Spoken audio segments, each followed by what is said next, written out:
like 2 vampires sleep, one's out. That's neat. Yeah, and I want to know how they came up with that arrangement. Yeah, yeah. Who decides this? Yeah, because it's like kind of a weird. It's like, well, we could all fight each other and then 2 of us would die, or we could just share. You know what I mean? And they're like, okay, we'll share. Yeah, 1,000 years, everyone comes back. Let's just do this. It seems like they come back to, like, presumably Amelia, right? She's gonna go back to sleep. Yeah. For 1,000 years. Amelia's going back to sleep. Marcus is gonna wake up, and then after that it'll be Victor. But like here's just like some things I thought was interesting. There's the sleep cycle, the time jumping, what they were calling it, or leapfrogging through time. There's the blood memory. The idea that an elder has to bring back another elder because the other one's not strong enough to get their blood memory coherent. Yeah. Like the idea that the vampires were slaves to the werewolves in order to protect them during the day. Like it's just pretty cool around. Like everything about it just feels more built up and built up and built up. If they sleep for so long, that contraption on Bill Nighy must be new. That's new technology. So what did they use before? I don't know. That's a great question. And also, Michael Sheen spends about half the end of this movie, laying down. Sorry. It's true. He's just like, fake out. I'm not dead, but I don't stand up. He's just laying around. He never stands. He's always laying around creeping. Sorry to interrupt you about Bill Nighy. I just had to get that out there. No. I'm just laughing. Okay, let's talk about Michael Sheen, because there's this scene that I think is so funny, and usually I don't rag on movies, and this really isn't ragging on it, but this is just across the board in movies that do this. How come people who are hanging on top of cars don't know where the driver is, and they stab in the middle of the car every time, the roof? That's like, so you know where it is. You've driven a car before. It shouldn't be hard. My only thing is maybe wind viscosity. When, the wind is just pulling on him, the car is swerving, it's hitting bumps. That may be it. That's all I'm thinking. I guess if you're left-handed and you're trying to get the driver, it'd be easier. And he was right-handed, so that's why he couldn't do it. Oh, yeah. This is an elaborate explanation in my mind. But for once, I want to see a movie in which someone jumps on the roof and someone's like, he's on the roof. And then the guy who says that immediately gets killed. Yeah, exactly. Right through. Like, Yeah, not 18 stabs around. No. Yeah, just one stab. Yeah, just one stab. Boom, boom. Oh, man. I never thought about that. Hey, how about this? You blew my mind. So let's take a quick break, and then when we come back, we have some fun stuff to talk about with Underworld. How's that sound? Sounds great. All right, we'll be right back. Welcome back to Movies, Films, and Flicks, and I just love the realization that Michael Sheen is just relaxing for half the film. Easy paycheck. He read the script. He's like, I'm tired. I could do this in my sleep. I'm just laying around. Let's do it. That in the movie Free Fire, where they're just crawling the whole time. I love it. That makes me so happy. Hey, so you actually, on your Award Wieners Instagram page, which everybody should follow because it's hilarious, and you create wonderful memes that are absurd and silly, but also smart, and you have a very large following on Instagram, and you also post reviews at Award Wieners, and you have your podcast where you talk about Academy Award-winning films, and then you pair them with the Oscar Mayer hot dog recipe, and you also talk about other films, and you have an episode coming out about Mortal Kombat 1995 versus Mortal Kombat 2021. Follow Award Wieners. Wonderful. Thank you for that plug. Yeah. I'm all up on the internets. He's everywhere. He's behind you right now. If you look out your window right now, you'll see a blimp with my movie review on it. Whoa. It's very small. It's going to be hard to get some binoculars. Bloodshot, A++. Yes. Yeah. S tier. But, Mark, I asked my followers to give me some questions about Underworld. Like, what are the questions they had about this movie? And so I'm going to run through some of them. And we've probably touched a little bit of all of them, but not like 100%. So, like, the first question was, like, how much does this movie's existence owe to The Matrix? I mean, it's got to be 99, right? And then Blade was successful. So 98, Blade was successful. So here, I have a list of movies here. I just want to go through real quick. Okay. So here, let me pull through this. So we had, you just got to think about a few of the films here. You had Charlie's Angels in 2000, which was a massive hit, right? Massive hit. Then you had Lara Croft Tomb Raider, 2001. Big hit. Gigantic hit. And I watched it again, and I love it. Then you had Resident Evil 2002. That was a big hit. plus Matrix in 99. So Matrix probably kicked off a lot of different types of films. Those became successful, and Underworld was greenlit.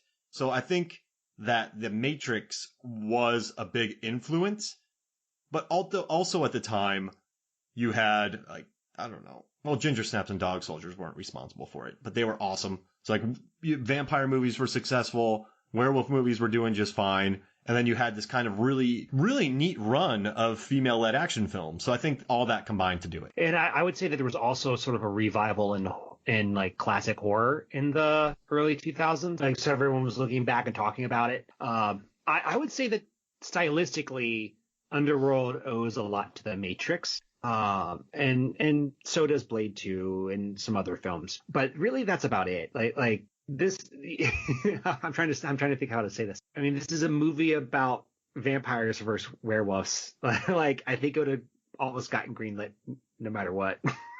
That's a great point. That's funny you say that.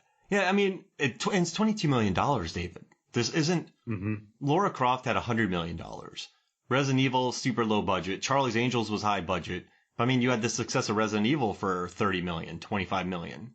This is Werewolf versus Vampires with Bill Nighy, Kate Beckinsale, who was already established as an excellent actress in a lot of different period films, and The Last Days of Disco, some really good films. You had Michael Sheen, Scott Speedman, who was Felicity Days. He was hot. He was so hot. And so, yeah, $22 million with that, with the people who funded it, I think it's a slam dunk.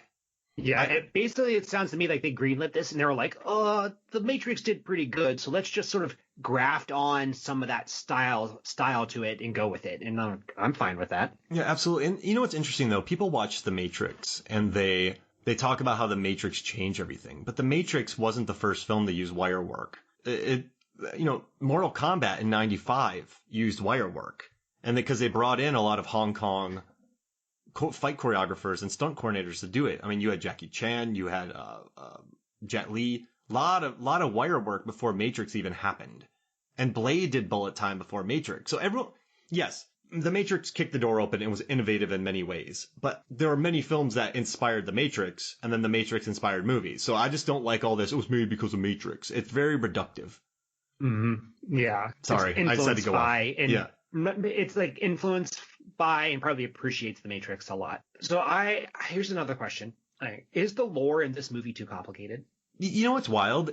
I don't think so. Because you learn that there's one person who's out. Bill Nighy gets woken up because Celine considers him her dad. He's up too early. I mean, they explain everything in it.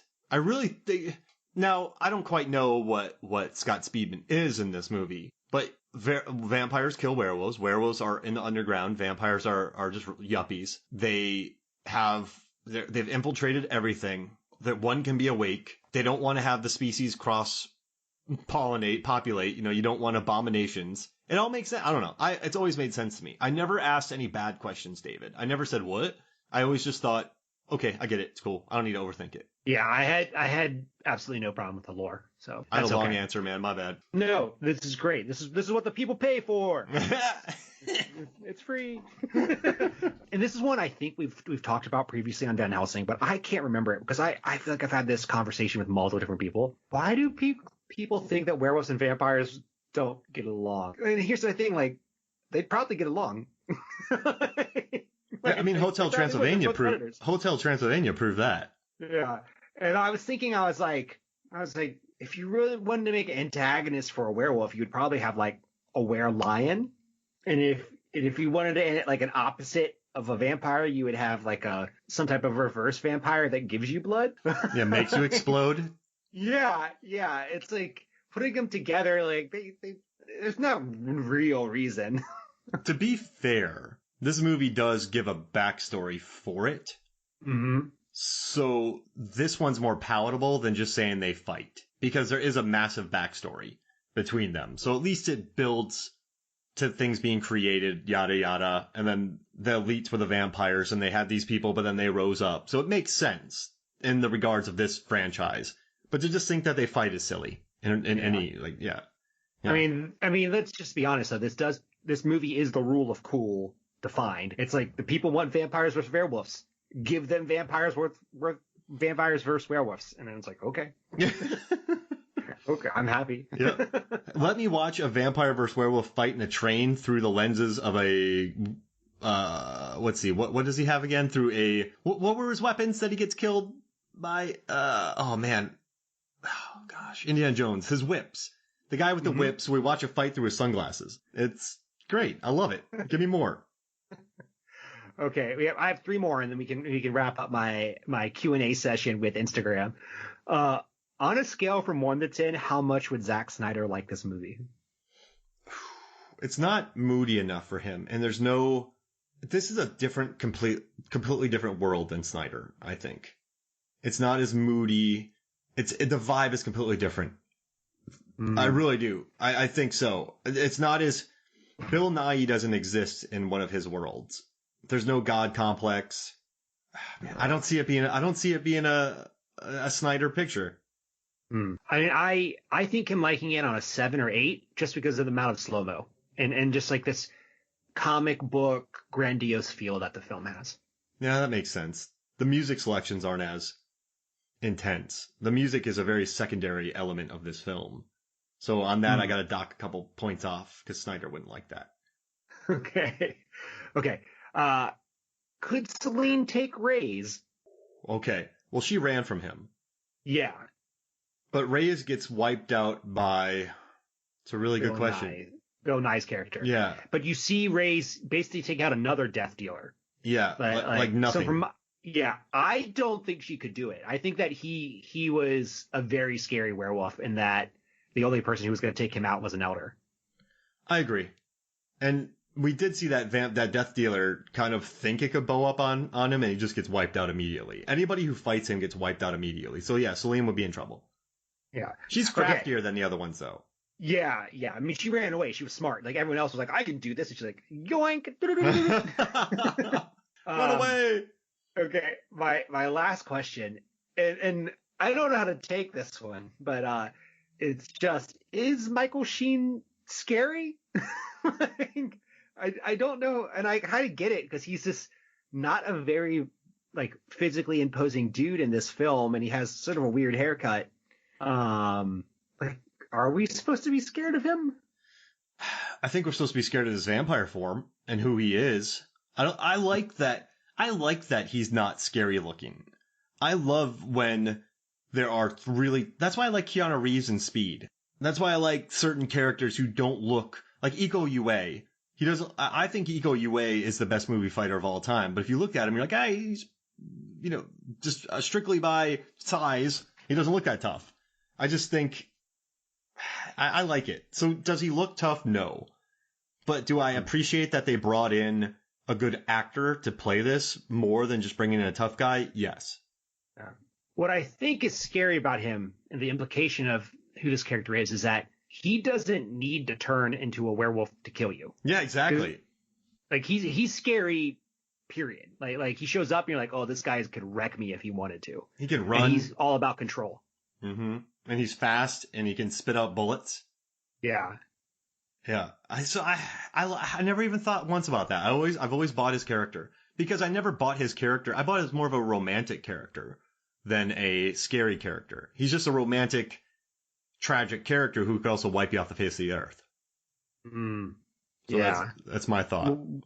Well, we'll get to explore his background in the third one. Yep. I don't know. With Rona Mitra. You're confirming? Okay. Yeah. Okay. And Bill Nighy. So those are my Instagram questions. Thank you, Instagram. Yeah. Thank you, guys. Those are good. Yeah. My followers came through this time. I did prune some ones out of there that weren't questions, but we'll just keep that to ourselves. No, those are good. Those are perfect. So where do we want to go next? Do we want to do our action hero draft? We pick 5 female action stars who are non-superhero people, and then we'll whittle it down to 5? So 5, and then down to 5. Well, let's do the secret game that I have, and then we'll do that. So we end on the draft. Okay, so just for your listeners, usually when I'm on, I surprise Mark with some random game, and this one's going to be called Vampire or Werewolf. Ooh. I'm going to name a movie, and you tell me if it would be better with a vampire or a werewolf in it. Oh, sounds great. Okay, you can have bonus